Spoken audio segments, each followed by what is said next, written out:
The Real McCoys, starring Walter Brennan, created by Irving Pincus. Want you to meet the family known as the Real McCoys. That's Grandpappy Amos, the head of the clan. He roars like a lion, but he's gentle as a lamb. And now here's Luke, who beams with joy since he may take Mrs. Luke McCoy. From West Virginia they came to stay in sunny California. Old Grandpappy Amos and the girls and the boys of the family known as the Real McCoys. Come on, you, get this. Hey, come on, get down. Hey, come on, you. Come on, come on, you. How's it going, Grandpa? Oh, it ain't. I should have brought Gertrude with us from West Virginia. She was a worker. Not that it'd make any difference about this California soil, though. Back there, son, that ain't soil, that's a rock pile. I've done a lot of plowing in my time, but never got sparks before. We should never come out here. Oh, it's just that east 5 acres, Grandpa. The rest of the farm's every bit as good as West Virginia. Why don't you have a cool drink of water? You'll feel better.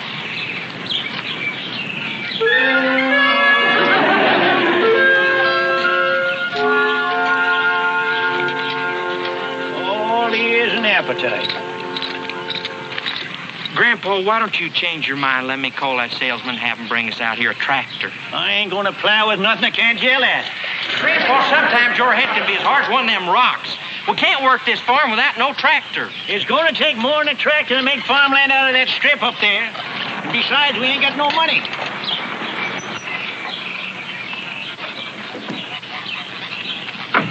Hey, you folks. Hello there. My name is Bailey, George Bailey.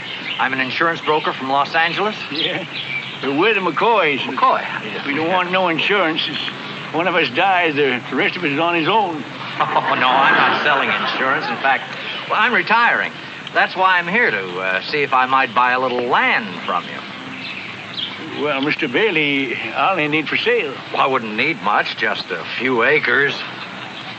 Oh, I don't think we got the kind of land you'd want. Oh, just a little piece, enough for my wife and me to settle down, enjoy country life, maybe grow a few things. Oh, for instance, I noticed that section up there by the hill when I drove in. Has a very nice view. You'd buy that piece of land? Well, sure. For money? If the deal's right, why not? And you expect to grow things there? Not me, exactly. My wife's the one with the green thumb. Oh, she'll love it there. Mister, you must have taken leave of your senses. Mr. Bailey, there's about, I'd say, 5 acres in that parcel. Now, how much you figure you could pay for it? That is, if I agreed to sell it to you. Most I could afford would be, say, $400. $400? Well, that land won't grow weeds. That land's... Why don't you go fix the barn door? There ain't nothing wrong with the barn door. Why don't you go fix the reaper, then? We ain't got no reaper. Why don't you go borrow one and bust it and then fix it? Boy's just getting over the fever. The doctor don't want to get him worked up. Like the boy says, the land is weed-free. Grandpa, I said no such thing. What I said... You're going to be back again with a fever. Excuse us.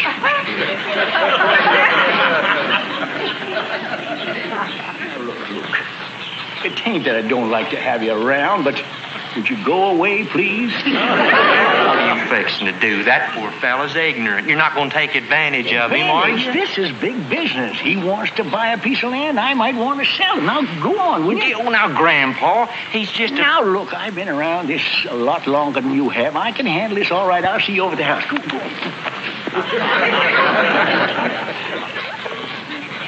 Well, Mr. Bailey, boy does get upset about selling a piece of the farm. You know what? You know how it is. Well, of course, yes. Well, I wouldn't want to talk you into something that's against your principles. You said you'd give $400? Well, yes, that's the best I can do. Well, I don't like to sell it that cheap. You know, it is valuable land. Well, it looks like there are a lot of rocks up there. Oh, sure. That's what makes the land valuable. Why, they're just begging for rocks in the city for stepping stones and fireplaces and things like that. Rocks are the backbone of this country, you know. You take away the rocks, and what do you got left? Just do it. Well, I mean, I could talk it over with Martha. That's my wife. See if we could go a little higher, maybe up to... 600? Well... Well, I do hate to sell it any cheaper than that, you know. You know, when a man gives away a piece of his farm, why, it's just like giving away a piece of yourself. Look, I'll tell you what, Mr. McCoy. 500. That's my final offer. 500, huh? That's it. Well, Mr. Bailey, you drive a hard bargain. Well, I done it. Yes, sir, I done it. Got him up to $500. $500 for a parcel of land ain't worth the powder to blow it sky high. That's what you call horse trading, son. And to clinch the deal, he's coming back with a $200 deposit. Ain't that something to sing about? What's the matter with you? Did you hear what I said? I just made us a hatful of money. It ain't right, Grandpa. What ain't right? Man wanted to buy a piece of land, I just sold it to him, that's all. Yeah, but what can he plant in it, Grandpa? How do I know what he can plant? And he plant what he wants to. It's his land. Peas, carrots, beans, beets, anything he wants to plant. Yeah, he can plant them, but will they come up? Right. Why, you cannot even grow cactus through those rocks. That's up to Bailey. Leastwise, it will be up to him after Monday when the papers is drawn up. Grandpa, I am purely shocked at you. Shocked and disappointed. Me too. I don't understand you. I don't understand none of you.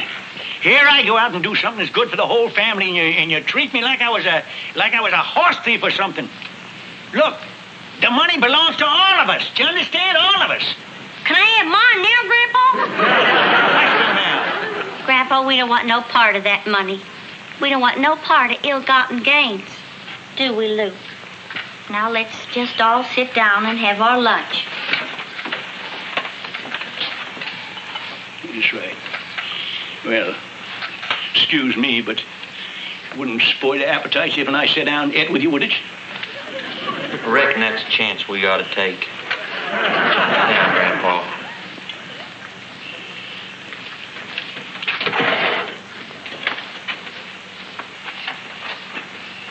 Lord, bless this food and us that eats it. Amen. And remember, Lord, Bailey come after me. I didn't go to get him.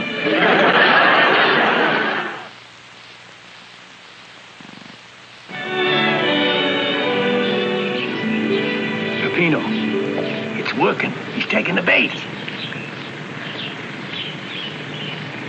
Oh, here comes trouble. But, honey, just think of the things we can do with a machine like this.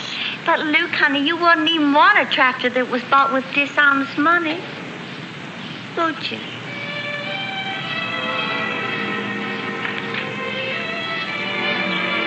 Oh, ain't that dishonest?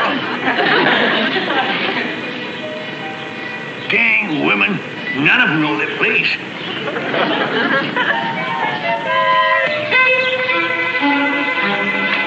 come back here. Don't let that woman run your life. You've always been begging for a tractor. And look, honey, there's a lot to what he says. After all, we got to be thinking about ourselves. Luke, I am not going to listen to another word. You've got to make up your mind here and now. It's either me or that tractor. Kate. That's my final word. If you decide on the tractor, you can plan on sleeping in the barn tonight. Kate? Leave it go, Luke. We got a cozy barn. Hey, you want to get on? Give it a whirl. I'm sorry, Grandpa. I can't. Well, why not? When I took them marriage vows, I said, till death do us part. Not a tractor. Well, I'm going to get on a run of myself. Well, Senor Grandpa, you don't know how to drive it. Well, there must be a book of instructions or something around. Well, you don't know how to read it. Well, you can read it for me. Hey, what's this? Oh, I'm good at reading. Oh, it says here, this machine operates on a conventional gear shift with 3 speed forward and 1 reverse. Mm-hmm. It is powered by a 4-cylinder engine, which develops in excess of 85 horsepower with a piston displacement of 220 cubic inches. Mm-hmm. What's it mean? Wait. It's in Spanish here. Oh. Esta maquinaria opera con una transmisión convencional de 3 velocidades de arranque y una de reversa. Está impulsada por una máquina de 4 cilindros que produce un exceso de 85 caballos de fuerza con un desplazamiento de 220 pulgadas cúbicas. What'd you say? I still do not know. Well, if something must get it going. I'm going to try myself. Well, you better not, Grandpa. It's very dangerous.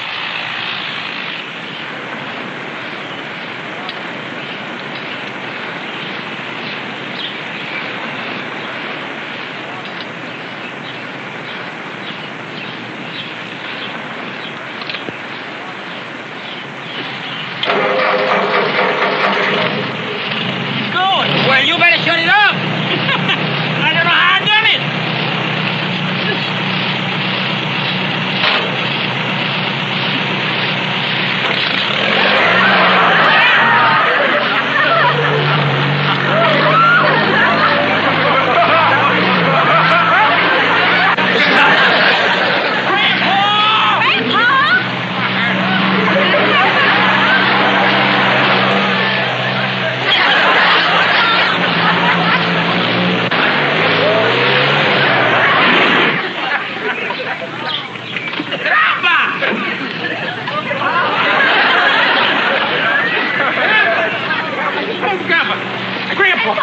You all right? Of course I'm all right. Can a man test out a tractor to see how she is for pushing over trees without everybody kicking up a fuss? You kind of fool. Grandpa, you know what this is? It's a sign. The Lord is warning you what's going to happen if you go through with that land deal. She may be right, you know. Oh, hogwash. It's just a tractor went skittery on me, that's all.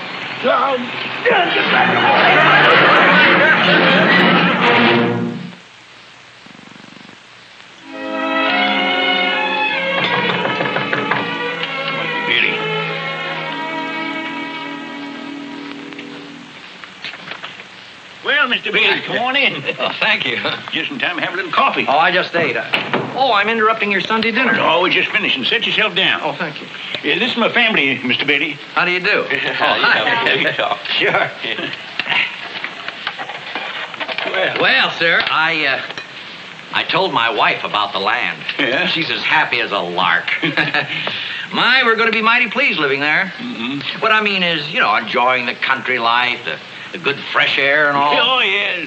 Plenty of fresh air, all right, yeah. Yes, sir. Well, in fact, my wife's already busy planning our truck garden. Yeah. Did you say a truck garden, Mr. Bailey?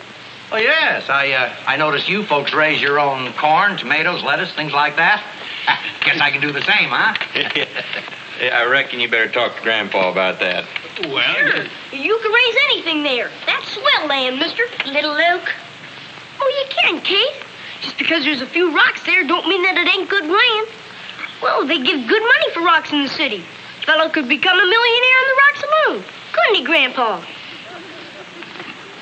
excuse me, Mr. Bailey.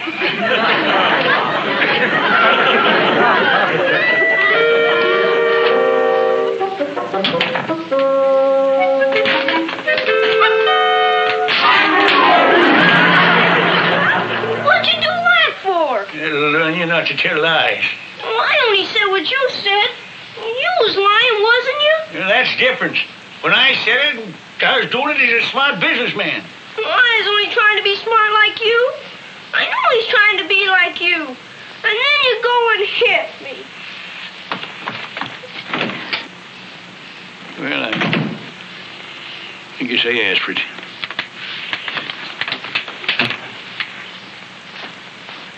You know, Mr. Bailey, it's kind of hard getting used to living in the... Oh, well, all right, Mr. McCoy. I'll just give you my deposit to bind the deal here. Let's see, there's 40, 50, 80, 100, 40, 60, 80, $200. $200? Pick up your money, Mr. Bailey. The deal's off. What? I want to forget the whole thing. Well, now, look here, everything's been arranged. It's all settled. Now listen, Mr. Now, McCoy. you listen to me, Mr. Bailey. That land ain't worth nothing. Why, you couldn't raise enough there to feed a squirrel. Really? Mr. Bailey, I've been fixing to cheat you. I'm ashamed of myself. I want the whole thing to stop right here. Mr. McCoy, you're an honest man. I'll be proud to have you as a neighbor. But you ain't going to be my neighbor. Oh, yes, I am. I appreciate your telling me the disadvantages, but, Mr. McCoy, we made a deal. I'm happy to hold you to it. Look, Grandpa, you told him the truth. He can't do no more than that. Sure, Grandpa. If he still wants the land now, it's fine with us. Well, I guess it's a deal. Well, fine and dandy. Well, I'll see you tomorrow, huh? 2 o'clock at the bank. Oh, thank you. So long, neighbors. Goodbye, Mr. Bailey.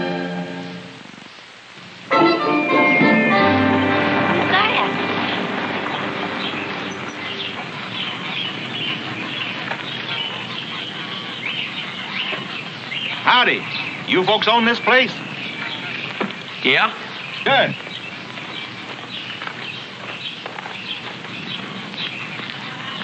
I'd like to talk to you about purchasing that east 5 acres over there. The east 5 acres? That's getting to be a mighty popular piece of land all of a sudden. I'm sorry, mister. It's already sold. Sold? To whom? A fellow named Bailey. Oh, him again. $500. 500? Oh, what a crook.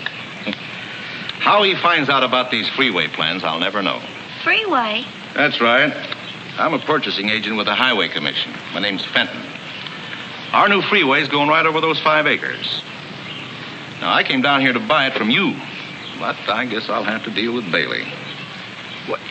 You figure this here fellow Bailey knowed about the freeway? Son, Mr. Bailey is one of the shrewdest real estate operators in the county. Well, it's too bad. I'd like to see you folks get the profit. Profit? How much do you figure there'd be? Well, I'm authorized to pay $1,500. Mister, what time is it? Why, it's almost 3 o'clock. Why? Nothing. It's too late. Grandpa's already turned over the papers by now. Well, sorry, folks. So long.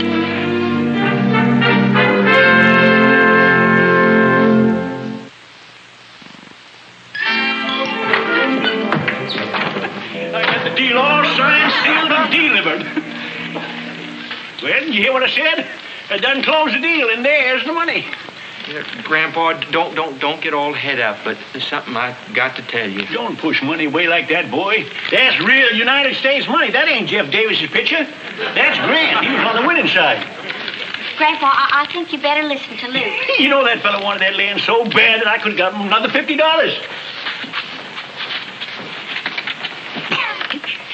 Yes, sir. Yes, sir. I do believe I could have got him up another $50 if I wanted to cheat him, that is. You cheat him? Ah! What is this? Now, Grandpa, just sit back. Luke's got something he's got to tell you. But don't get yourself riled up now, Grandpa. Go ahead, Luke. Well, Grandpa, I got bad news. That fella Bailey ain't no insurance man. He's a crook. A crook? Yes, sir. Grandpa, they wanted to build a freeway over the east 5 acres. Mr. Bailey knew about it. He just wanted to buy it so he could sell it back to the state. For $1,500. You sure of that? Yes, sir. Well, that just goes to show you never know people, do you? Grandpa, maybe you didn't hear me right. I said that fella Bailey cheated you. That land's worth 3 times what he give for it. I heard you. And all the time I was fixing to cheat him, and he was a crook. And I felt so sorry for my...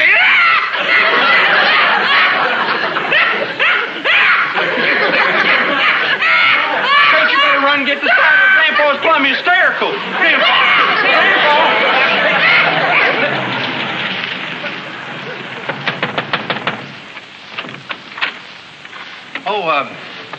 Say, Mr. McCoy, I want to talk to you. Well, what seems to be the trouble, Mr. Bailey? Well, there's plenty of trouble. There must be some mix-up here. I just read this deed. Oh, that. Well, I'll tell you. You were such an all-fired nice fella. I just didn't have the heart to say that east 5 acres. That's why I had the bank change it to the west 5 acres. Well, what in the world do I want with the west 5 acres? Better land. Soil's better for that truck garden you was talking about. Just right for those peas and tomatoes and lettuce. No, I don't think you'd want at least 5 acres anyways, because they're putting a freeway in. Be awful noisy. Freeway? Who cares about that?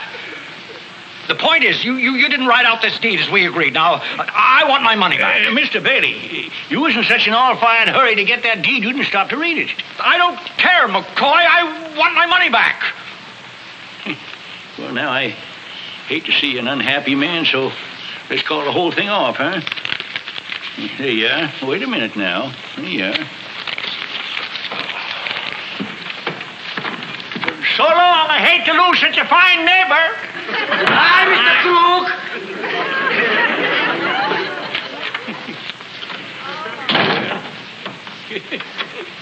It's like all I said. The only way to live is by the golden rule. Ain't that right, little Luke? Anything you say, Grandpa.